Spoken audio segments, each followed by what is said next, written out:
Assalamualaikum. Кандайсыңар? Бир кызыктуу окуя болуп атат бүгүн аябай.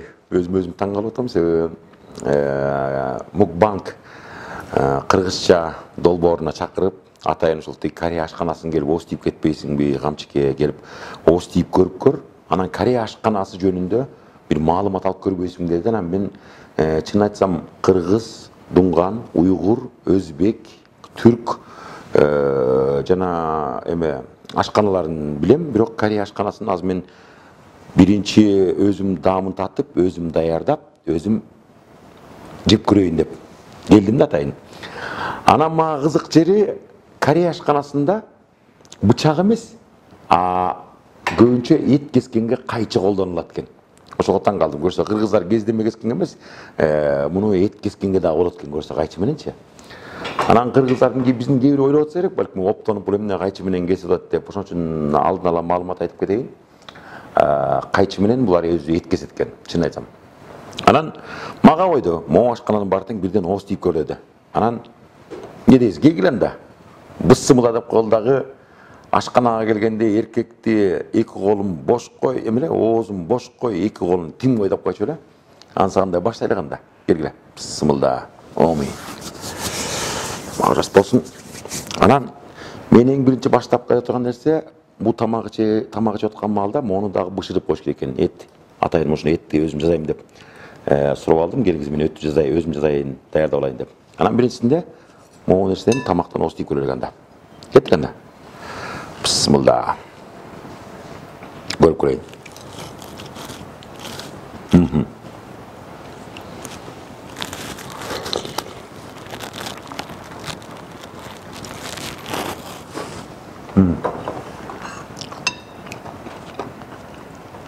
Тамак ачуу келет, бирок мындай желимдүү болот го. Мен чоң табак менен мындай көп жеп көрүп турмун, мындай мынчалык табагым жок болчу айтам. Биринчи жолу жеп атам азыр.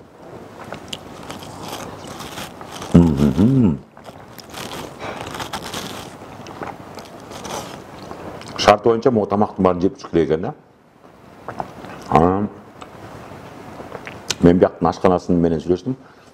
Баарын жеп бүтсөмчү деп макулдап экөөбүз байгеге сайыштык атайын. Буюрса. Сайтан бир тамагы даамдуу экен, мага жакты.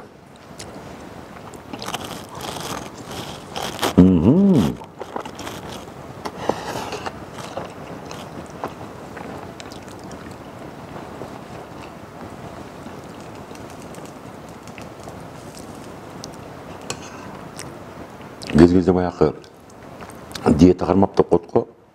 Ушул жака келгенде өзүмө диета кармап жеп аткам, бирок могу эттүү азыктарга азыраак көңүл бурат экен. Көбүнчө чөп чаарга, жумурткага, анан капуста, дагы морской капуста, чеснок, анан ачуу-мачуу, зире, күрүч, ушунда көбүрөөк басым зайт экен. Бирок эти даамдуу экен, тамагы даамдуу экен. Азыр үйрөнүп алсам, балким силерге да жасап берем, буюрса. Бир жакшылык, бир юбилей, бир 70 жылдык, 80 жылдык болсо, ушундай тамакты өзүм жасаганга жасап берүүгө аракет кылам, Кудай буйрса.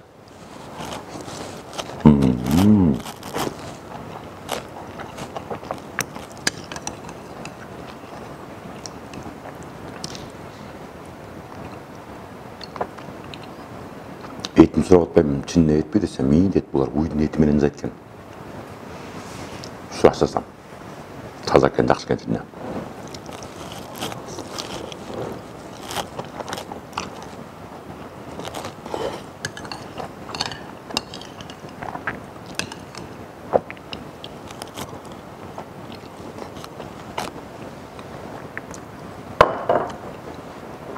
Бұл тамаға жақты. Hem сорпо менен кечкеле курсакты тойгузуп, кампайтып тойгузуп салбайын. Азыр дагы бир аракет кылып көрөйүн. Анан могу сорпону атайын бир өзүнүн суусу болот экен. Мындай бир согу болот экен. Ошо согу менен акырын ууртап ичип көрсөң сонун болот дейт муну. Менин угушума караганда. Корейлердин суусу экен, сыртын эмне деп жазуу экенин көргөн жокмун. Фреш эмне дейт дагы. Чыгылып бирдемеси бар экен. Корейче билсем айтпакмын мындай. чогуу бар экен деп.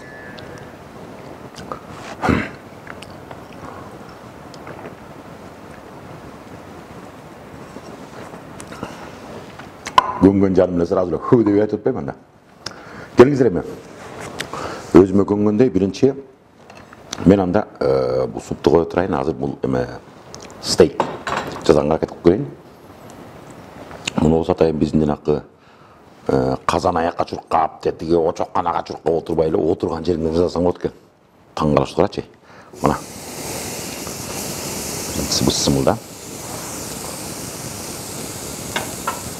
Экөөнү чогуу эле коюп салайын. Анан колдон келсе могу тамак жасап аткан маалда саат, шакек монун баарын алып салган жакшы. Анан могу жерде атайын суусу бар экен. Ошол суусу менен кичине колду чайкап алалык. Анткени жай турган тамагыңды өзүң тапса колуң таза болсо жакшы эмес турабы? Анан бисмилла.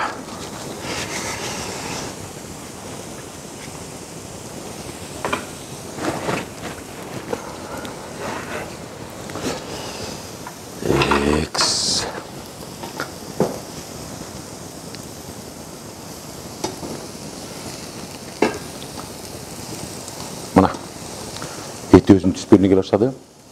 Бирок мен муну азыр мариновкалаганга жетишпей калдым. Себеби келип эле азыр тамакты эмесин жасап атпайм. Азыр этти жасап атпайм. А негизи мен жасап алдында муну өзүнчө мариновкалап алам. Кантип?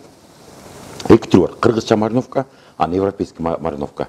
Кыргызча мариновкасы мына могу чеснок. Ушуну майда туурап алам дагы, аябай колго майда туурап туруп. Анан жана соковыжималкадан, чеснокковыжималкадан отпой, ошо менен сыгып алганда анда могу нерсенин зат алып калат дагы, ачуусу агып кетет дагы, анан толук кандуу ачуусу жок калат. Ошон үчүн чеснокту мен колдон келсе өзүм колго туураган жакшы көрөм. Майда туурап алган жакшы да.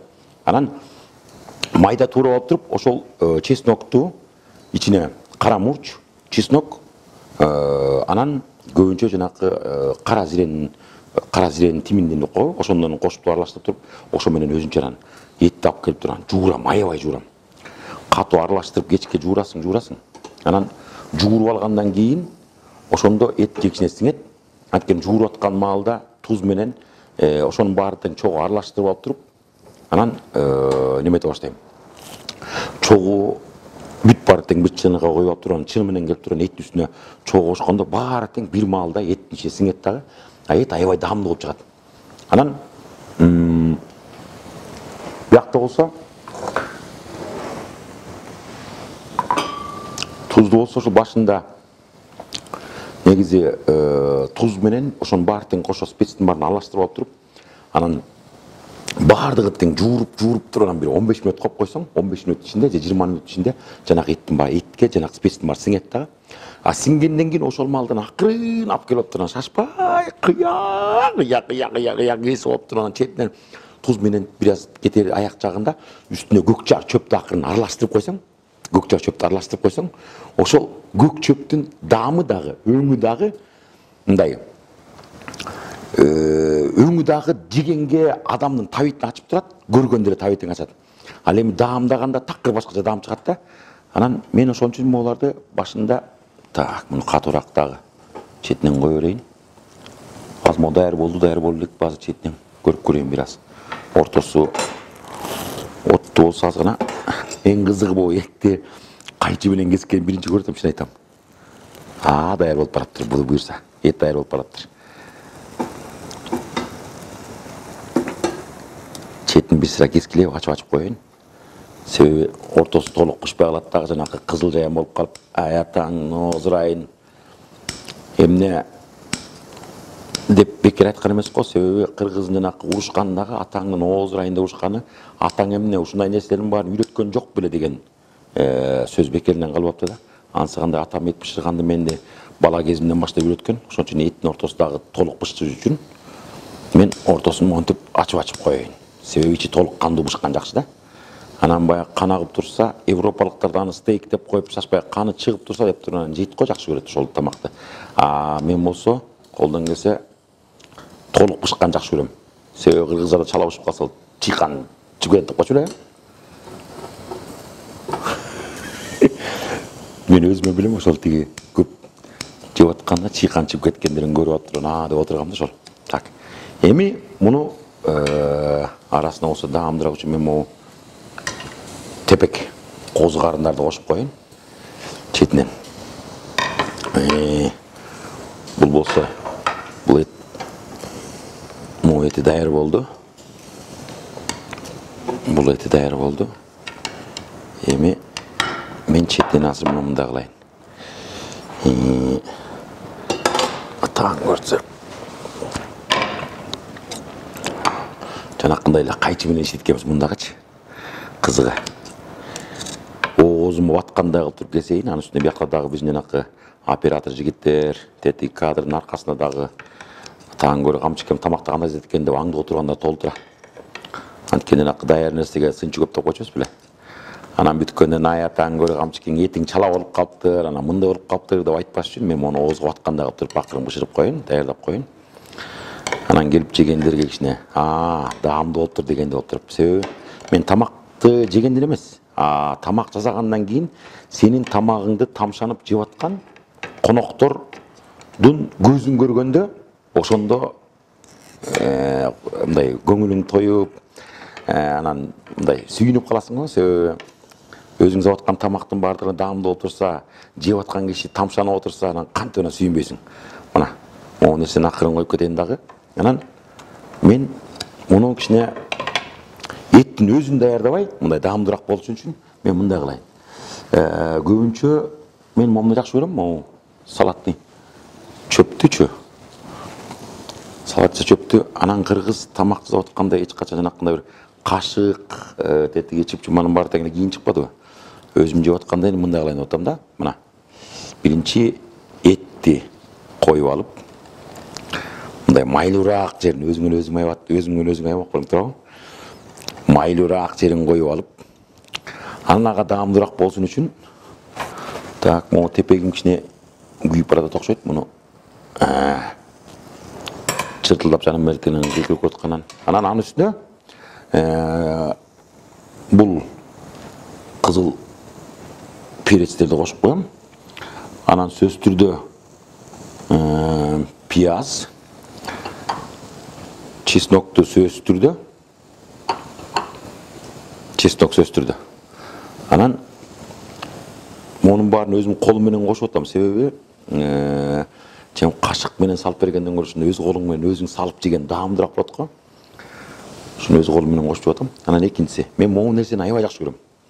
Туз, пияз, монун баарын кошуп туруп, анан мунун баарын салсам оозума батпай калчудай. Так, мунун даяр болуптур. Карап көрейин. Бул чала бышып калыптыр кичине. Бул даяр болуптур мына. Козу карынды ошондун дагы. Анан ортосун ачып коеюн. Ортосу чала бышып калбасын. Быртылдап жегенге сонун го. Козу карынын калориясына, кстати, козу карынын калориясына эттен дагы күчтүүрөөк болот экен ушу козу карын. Ошон үчүн могу корейлер көбүнчө могу козу карынга, анан могу пияз, ачуу-мачууга аябай көбүрөөк көңүл бурат экен да. Анан бул өзү аябай даамдуу болот ичинде. Эгер чоң атам көрсө айтмак, атаң көрсө мону карасаң деп, илгери жанакы силос жеп атканда деле атам жаман көрчү, силос жейсиң деп. Анан могу ашкандан мен аябай жакшы көрөм. Эми бысмылда ооз тийип көрөлүк кандай болуптур. Эт бирок толук бышты.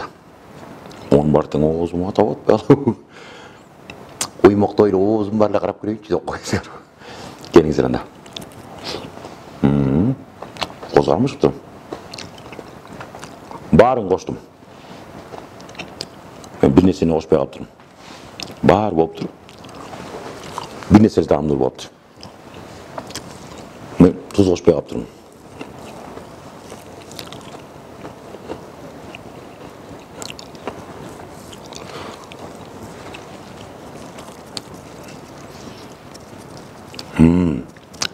эми окшошту. Тиле каршы бакта коюу, калыңыраак туз жок экен, майда туз бар экен, анан өзүнүн жанакы туз, коюу тузда жакшы болот го. Бисмилла. Келем. Дагы татып көрөлүк.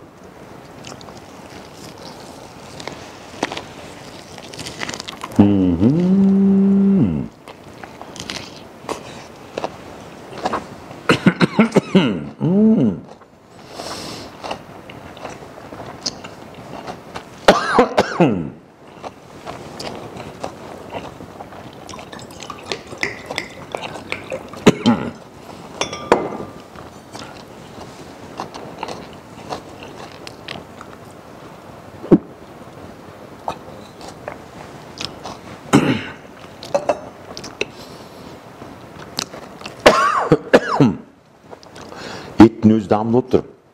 Анан бирок моонун баарын кошкондо дагы, спецтин баарын кошкондо аябай даамдуу болот экен, чын айтам. Аябай. Мага жаккан жери этти жакшы бышыптыр. Былбылдап. Эме? Аха.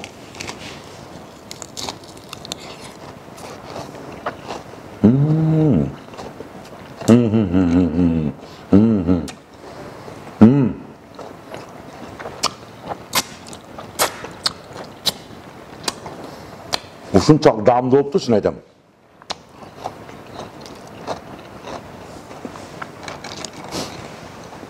Могу бул таменин өзгөчөлүгү көбүнчө ушундай чөп чаарды кошуп жегенге жакшы экен. Себеби биз көбүнчө диетаны кармабай эле жанакындай чылгый эле этти эле жеп атпайбызбы? Чылгый этти, беш бармакты, жанакынын баарын жеп атабыз. Анан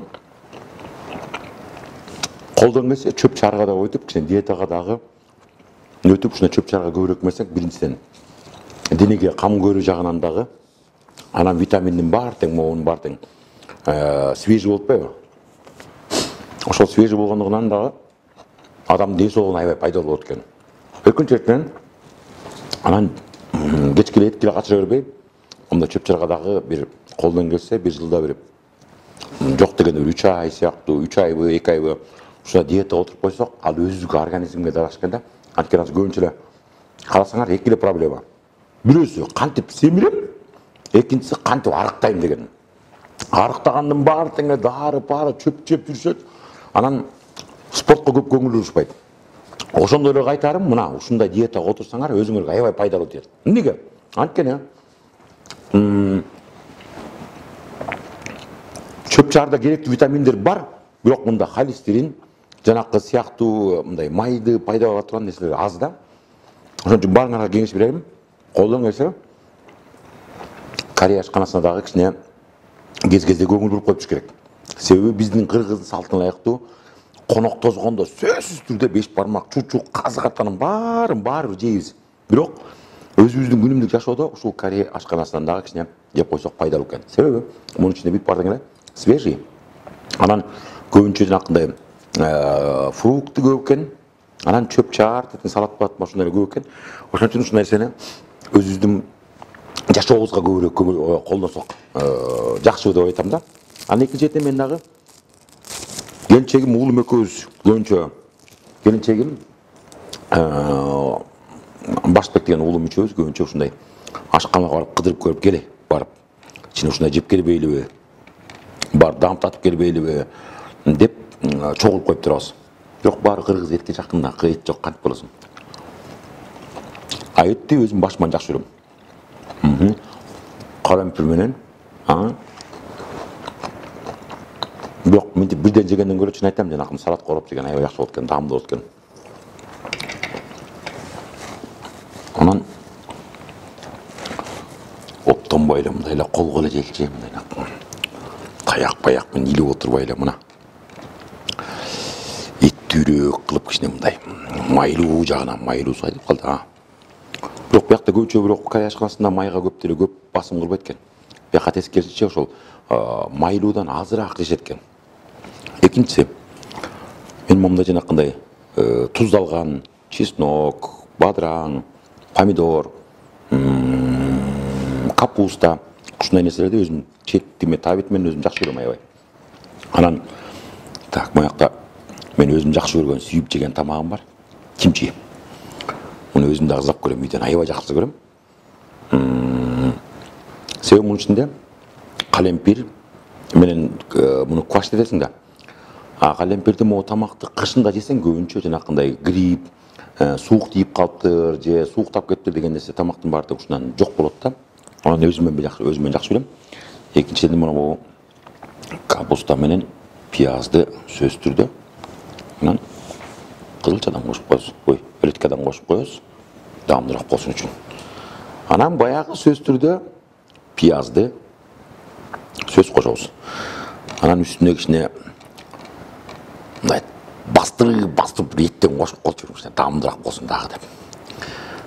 Анан мен бул ашка жанагы Корея ашканасынан көбүнчөсү бул нерсени көбүрөөк кошот, мен ушунусун такыр көрүлүкмүн да. Бул жанагы специя бизде жанагы таластыктар айтмакчы чертополох, биякта болсо приправа деген сыяктуу могу өзүнүн специясын кошуп көрөйүнчү. Дагы мындай болот экен. Бирок тамак жасап атканда мен көбүнчө импровизация кылып жасаганды жакшы көрөм. Неге?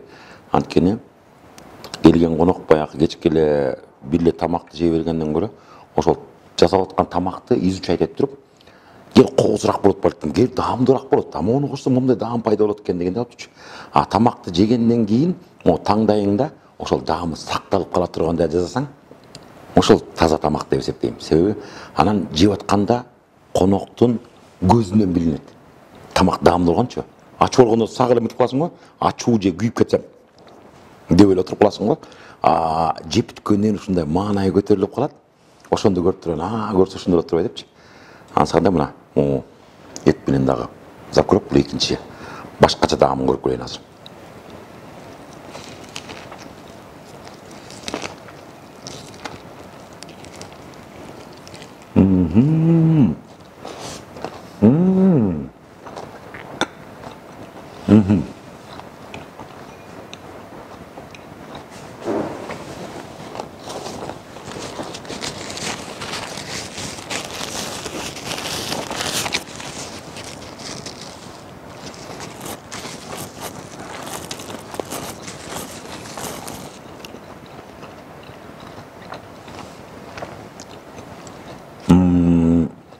Кимчинин даамы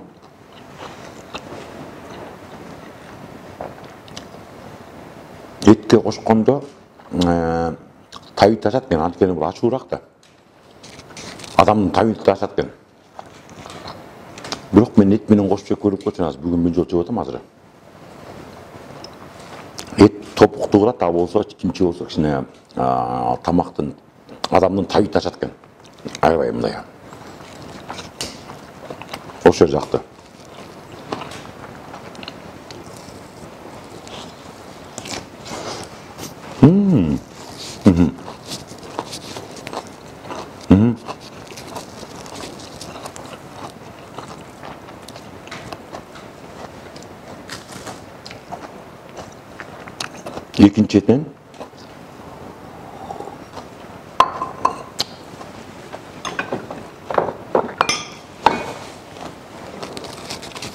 Экинчиден мен негизи эле ушундай момундай тамакты колдон келсе конок чакырганда келген коноктордун дасторконунда баардык нерсе жайнап турса, бирок ошонун бүт баары тең эле жайнап турган тамактын баары тең бирдей. Кандай мисал үчүн адамдын табити ар башка. Мисал үчүн кээ бирөө майлуу тамак жаман көрөт. Кээ бирөө болсо моз салаттар жаман көрөт. Ошон үчүн адамдын ар бир келген адам өзүнүн табитиндеги тамагын жайылган дасторкондон таап алса деп коебуз. Деги эле мен эмес, кыздардын баары ушундай эле. Анткени любой ар бир аш тойго барганда байкасаңар, салаты да бар, эти да бар, чучук, каз картасы да бар, бүт баарын жайнатып коет дагы, балыгы да турат. Ошонун бүт баардыгын тең өзү жакшы көргөн тамагын ошол дасторкондон таап жейсиң. Ошол тур эле. Анан экинчиден мен дагы ушундай нерсени импровизация кылып жасаганды аябай жакшы көрөм. Даамдуу болсун, көрүнүктүү болсун, анан баардыгы свежий болсун, салат свежий болсун. Камыр жанакы мисалы үчүн таласка барганда биз гүл чатай жейбиз. Ысык көлгө келгенде болсо 5 бармак жейсиң, нарыңга барсаң дагы 5 бармак жейсиң, жака барсаң аш жейсиң, тиги ошокко барсаң аш жейсиң дегенмекчи. Ар бир жерде өзүнүн мындай өзгөчөлөнгөн бир атайын бир нерсеге басым коюлган тамак болот го. Анан ошонусу кандай эле бул корейлердин дагы өзүнчө басым койгон тамагы ошол көбүнчө диетага көбүрөөк болот экен. Бирок көбүнчө кааласаң эт жемесең этти булар бизге окшоп көп жебейт экен. Азыр жейт экен. Мисалы үчүн бир жумада бир жолу жегенге өздөрүнө уруксат берет экен, макул болуп берет экен. Салат менен могу ачуунун баардыгын тең күнүгө жейт экен. Күнүмдүк тамакка пайдаланышат экен. Ошол эле жакта. Анан мага дагы мен башында айтып аткам, могу тамак ашканан бүт барган сырткары дагы өзүм жанакы барбекюну, шашлыкты, анан стейк жасаганды аябай жакшы көрөм. Себеби тиги стейкти 5 бармактын баарын жасап отурганда өзүм мындай аял кишиден көрө эркектин колунан чыккан тамак даамдуураак болот. Макулсузбу? Эмнеге? Аял киши үйдөн тамак жасап атканда балдарыма, ошол күйөөмө жакса экен, анан баягы күнүгө жасап аткандан кийин бүгүн эмне тамак жасасам, бүгүн мындай алып көрбөйм деп жасайт экен. Эркек болсо баягы 8-март күндөрү же 6 Димаш күндөрү бош болуп калганда, аябай мындай эметип калганда, өзүң бир ачыгып калганда, ушундай бир тамак жасаган келип жанакы жок дегенде бир чучук казыгартадан сала коюп ушундай жасайбыз го. Эркек жасаганда даамдуураак болсун. Анан экинчисинде туз салганда аялды байкасаңар, аял киши улам сайын барып туруп, казанга барып туруп мындай даамын татып атып туруп, тамактын берекесин кетирип коет. Эркекти байкаңар эле. Эркек тамакты казанды бир карайт дагы, ошого өлчөп туруп тузду бир салат да ошо менен момтуп бир боп эп салып коет дагы, аралаштырып коюп коет. Анан тамак ошончо даамына чыгат. Аял кишиде болсо улам сайын майдалап салып атып, азыр аз болуп калыптыр, көбүрөөк салайынчы деп ушинтип атып турган. Мындай байкасаңар көбүнчө аял кишиники мындай эмерээк болот. Бирок баары бир кандай болсо дагы эненин колунан жасалган тамактын баардыгы тең күйүп кетсе дагы аябай даамдуу болот. Бышпай калса дагы даамдуу болот. Бирок эне эч качан бышырбайт, күйгүзбөй дагы. Анан чийки дагы тамак жасабайт. Эненин колундагы тамактын бүт бар тең. Мен азыркыга чейин билем, апам жанакы пельменди, анан вареник жасаганда ошол тамагы аябай өзгөчө даамдуу болор эле. Анткени ошол апам жасап бүткөндөн кийин тамагын жасап вареникти астыга төккөндө ошол варениктен каймак ачылап туруп, каймак менен жегенди ошондой аябай даамдуу көрүнгөн да. Эми дагы могу жерде так бул оладьи. Оладьи. Биздикинде оладьи, только ичине шекери неме экен, шекер салбаптыр, кошпоптур. Корея ашканасында оладьи экен бул. Экинчи көрдүм. Бул жумуртка эмне, ычталган жумурткабы же копченый жумурткабы? Мында башкача экен, өңү башкача экен, көрдүңүзбү? Ычталган же какталган же сүрсүтүлгөн жумуртка менимче. Чучук сүрткөндө улар жумуртканы сүрсүтүп жасайт окшойт сыягы.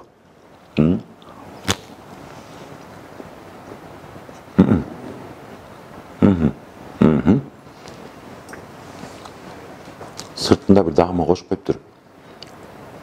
Башкача даамданат экен да, менимче мына соус, соевый соус бу ушундай кошулган окшойт. Аябай даамдуу экен бирок. Даамы өзгөрчү экен бир аз.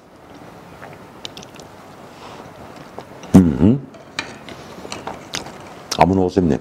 Үстүнө эт менен тастыктап коебуз, жумуртканы.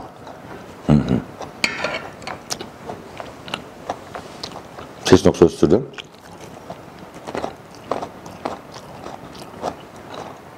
Себеби чеснок менен могу пияздын баары тамакты сиңиргенге өзгөчө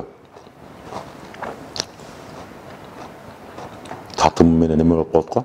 Бирок чеснок жегенден кийин эчке чыгып киши менен сүйлөшө албайсың, ал жагы чын. Бирок биздин банакы бүт дасторкондо колдон келсе чеснок менен пияздын турушун мен каалайт элем. Эмнеге? Байкадыңарбы? Аксак темирдин айыгып кетишине эң биринчи ошол жанакы чеснокту атайын майдалап туруп, айранга аралаштырып туруп, күнүгө эртең менен бере берген. Ошол чеснок менен айрандын аркасы менен жанакы аксак темир айыгып, жараттан айыгып, анан ошондон жортууга чыккан экен да. Анан көп айтып калат, ошо биздин колдон келсе, эчкинин сүтүнөн жасалган айран менен анан ошол чеснокту аралаштырып туруп берип чыккан жоокерлерге. Себеби бул миңдин бир экен. Чесноктун ичинде бул ооруну кандын ичинде жүргөндөн кийин, канга сиңгенден кийин анча-мынча оорунун баары тең жугузбайт экен, биринчиден. Экинчиден канды тез жүгүртөт, үчүнчүдөн тазалайт. Анан чеснок негизи эле баардык нерсеге пайдалуу эмеспи. Айран эчкинин сүтүнөн. Алда даамдуулугунун себеби эчки эч качан чөп жебейт экен. Эчки же тамыр жейт, же жанакы чөптүн бүрүн жейт. Анан байкасаңар бакка чыгып калып жата калса алманын дагы бүрлөрүн жейт, аябай жейт. Ошон үчүн эчкиден анан тоонун чокусундагы жанакы бетеге анан таштын бороткан мох, ошонун этин, ошол чөбүн жеген эчкинин сүтү укмуштуу дары болот экен. Анткандай силерге чеснокты колдон келсе ашканан ар бир күнү эртең менен обед учурунда жесең жакшы экен. Мага жактай берет. Мындан ош ийдим, тигинден ош ийдим. Мындан ош ийдим. Кийинки. Бул эме тамагы. Муну остик көрөлүк. Эти мында ук отурайын.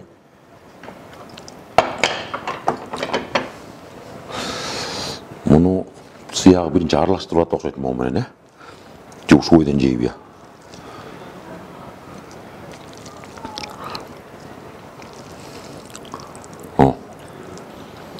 Муну аралаштырып атып окшойт сыягы ошол.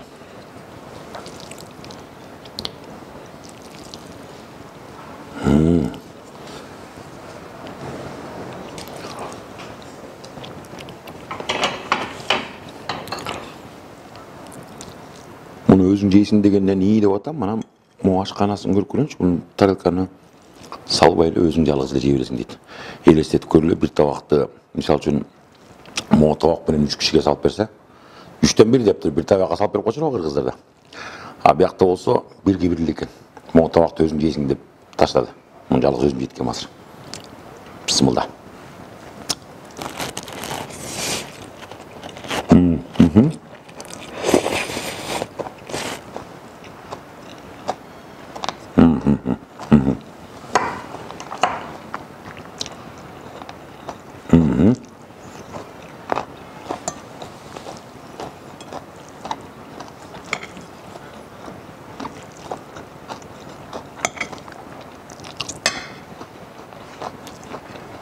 Бир жакшы сөз бар го. Досуңдукуна келип, тамагын душманыңдай кылып ичип кетсең, сүйүнүп калат экен деп. Себеби ошол досуң деги эле кыргыз элинин пейилин ушундай го.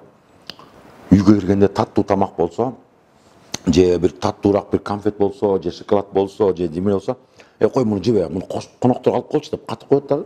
Өзүң балаң жеп келсе, сурап келсе, апа тамак ичем десе, коя тур. Бул конокторго, мен мону жей тур деп бир боорсак карматып коебуз же нан карматып коебуз го. Ал эми кыргыздын дагы жакшы пейилинин жакшы жери, мен сыймыктана турган нерсеси, ошол жакшынын бүт бар тең өзүнүн эмес, коногум үчүн деп сактап коет. Үй салганда дагы өзүм үчүн эмес, мояктагы тиги кудам отурса таң көр, тияга досторум отурса, бияка шеринелештерим, бияка өкүл балдарым отурса, биякта атам менен апам тиякта алакан жайып бата берип турганга төрөгө отургузуп койсом, жакын досум биякта отурса, аяштарым бияка отурса деп туруп, үйдү дагы чоң салып дегендей, анан тамактын даамдуусун дагы мындай бүт күлдүүсүн баарын тең атайын конок үчүн деп даярдайсың го. Ансагандай могу нерсени дагы мындай даамдуу нерсенин баары тең бүгүн атайын ушул мени келет деп салып коюптур. Анан мен азыр бул чакыргандай мукбангдын кыргызча долбооруна деп катышып кеттигенин, мунун баарын мен жалгыз жейинби, же бирөө менен бөлүшөм десем, жок камчы эке, мунун баарын өзүң жейсиң деди. Анан эми досуңдуктун келип анан душманыңдыкында эле жеп кетейин деп атам ошо буюрса.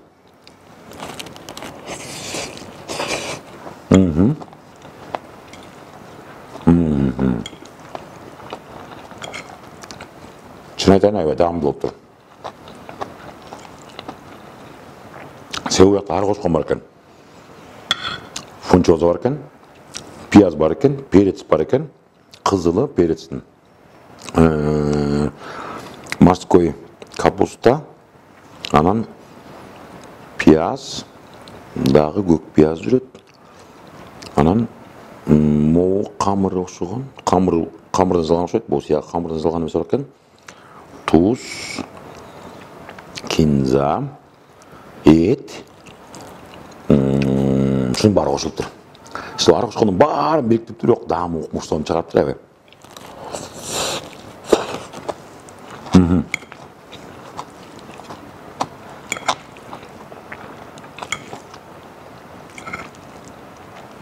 Чын айтсам, кечирим сурайм, бирок өзүм балким сиз азыр экран ар жагынан көрүп отуруп тиге ачык отургандырсыз, же дагы бир жерде машина алып баратасызбы билбейм, бирок мага камчы экен монун баарын же дегенден эле жеп атам. Бирок чын айтсам, сизден кечирим сурайм. Колдон келсе, бир жакшылыкта чогуу отуруп калсак, ушул тамак жок дегенде эки-үчөөсүн мен жасап берем. Кудай буйрса. Ошого Кудай насип этсин. Кудай буйрса ошого чейин, э?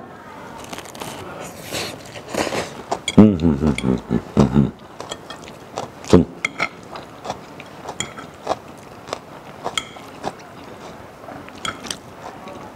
Ашкан сакты.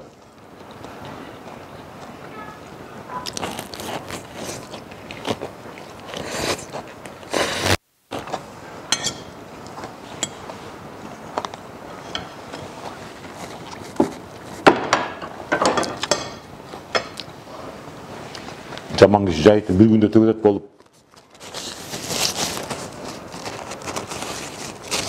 мунун баарын жеп жасасам, эртең келген айтып кону, найлана мунун тамакка той болгон эме, мынан деп айтпасын деп кичине тартынчык деп атам, чын айтсам, бирок тамактын баары даамдуу болуптур, чын айтам. Аябай жакты мага. Эми могу нерсени мен күрүчтү менен жакшы көрөм аябай негизи. Мо суп менен жеген жакшы экен күрүчтү. Себеби мен чын айтам, биздин ар бир эмес, ар бир дубан эмес, ар бир айыл өзүнчө бир маданияты болот го. Мисалы үчүн тамак жасаган жагынанчы. Мисалы үчүн кээ бир айтат, жанакы беш бармак жасаганда бизде көлдө көбүнчө жанакы мындай күрүчтү коюп туруп, эт туурап туруп анан кайрагыраак болуп калат го. Ошол кайрагыраак кылып мен чын айтсам күнгүн эмес экен, кайрагыраак жей албайм да. Эгерде жанакындай күрүч бышкандан үстүнө шакарап кошуп коет атпайбы? Мен чын айтсам шакарап да кошуп жейм, бирок колдон келсе мындай сорпонун үстүнө дагы, могу күрүчтүн үстүнө сорпо кошуп кичине кошуп жеген жакшы көрөм негизи эле. Себеби жанакы ошол бир оштук досторум мени шылдыңдап, сен пловдун баардыгы тең үстүнө тиги бөменин баарын бузуп салдың, өлтүрдүң депчи. Ансаганда мен күрүчтү мындай кайрак кылып жей албайм. Моуну сотту кошкону суп менен кошуп жеген жакшы көрөм, чын айтам. Анан колдон келсе азыр мен менен моуну суп менен кошуп аралаштырып жасап көрөйүн. Буюрса. Ошондо бул айрынын бияка тиешеси жок болуп калат. Мындайкта шабыле болуп калдыбы? Шабыле деп койчу эле. Ошол. Анан могу күрүч менен могу экөөнүн даамын байкап койсоң эле экөөнүн айкалышканы сонун болуптур, чын айтам.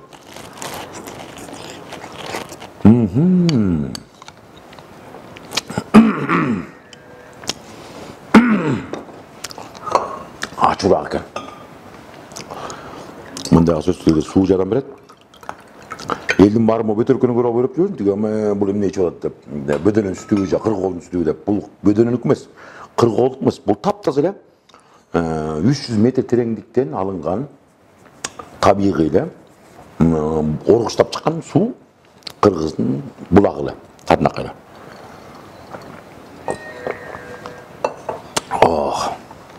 Анан тамак ичердин алдында ар бирине айтарым, колдон келсе үйдүн температурасындагы градуста жылган суудан 200 грамм суу ичип туруп анан тамак исеңиз, бул ашказанга аябай пайдалуу. Экинчиден суу жүгүрүп кеткенден кийин тамактагы толук сиңимдүү болот.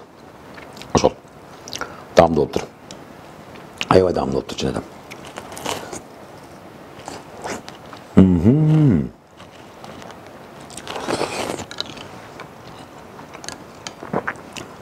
Ар бир тамак өзүнчө даамы бар экен. Муну коштуруп мен өзүнчө даамдуу тамак кылып алдым. Чын айтам, өлөт. Аябай даамдуу экен.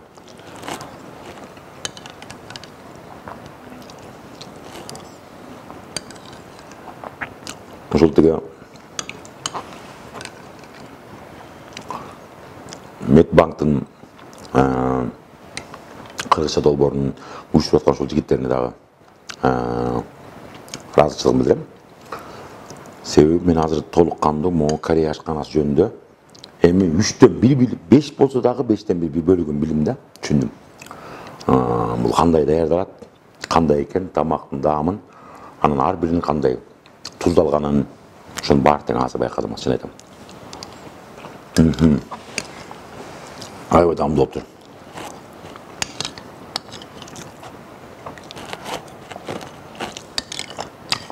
Бияка келсең фигураң бузулса болот экен.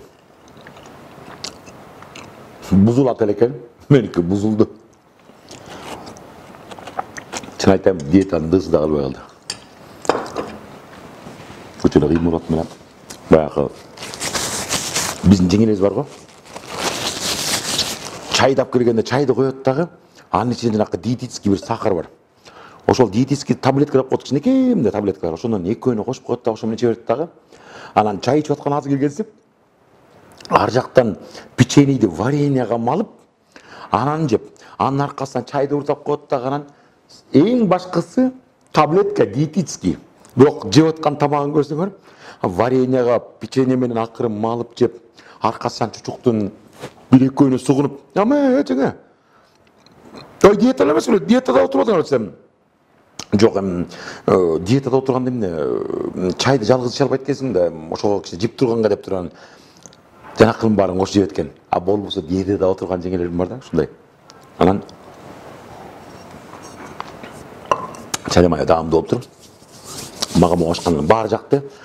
Анда эмесе, ардактуу биздин жалпы кыргыз эли, мен силер менен чын айтсам ушундай трапеза деп коебу. Корея ашканасы жөнүндө бир аз да болсо даамын татып, анан силерге тааныштырып, өзүм жеп көрүп, өзүм даамын татып, кандай жазалат, кандай жээлет, кандай маданияты, демекчи биздин кыргыздыкы деле беш бармакты эч качан кашык вилка менен жебейсиң, кол менен жейсиң. А бияктын маданияты этти вилка менен кесип, анан тетиги салат чөбүнө болсо жанакынын баарын кошуп себелеп жеген жөнүндө кичине бир аз да болсо өзүмө маалымат алдым. Бекер айтпаптыр, кылым жашап, бирок кылым оку, кылым үйрөн деп. Ансагандай мен Корея ашканасы жөнүндө кичине бир аз билим алдым. Силер менен чогуу болгонума аябай кубанычтамын. Капа чүккө болуп кетип калса кечирим сурайм. Эгерде жакса, анда байланышып, ушул YouTube каналын көрүп коюпсаңар да болот анда. Силер менен жолушканчакты, кийинки берүүдө дагы жолушканчакты. Аман бололук, бар бололук. Ар бириңердин үйүңөрдө сүйүнчү болсун. Ашканаңар жана ошондой дасторконуңар ушундай жайылып, кенен болуп турсун. Силер менен жолугушканчакты. Мен актер Камчыбек Сарыбаев.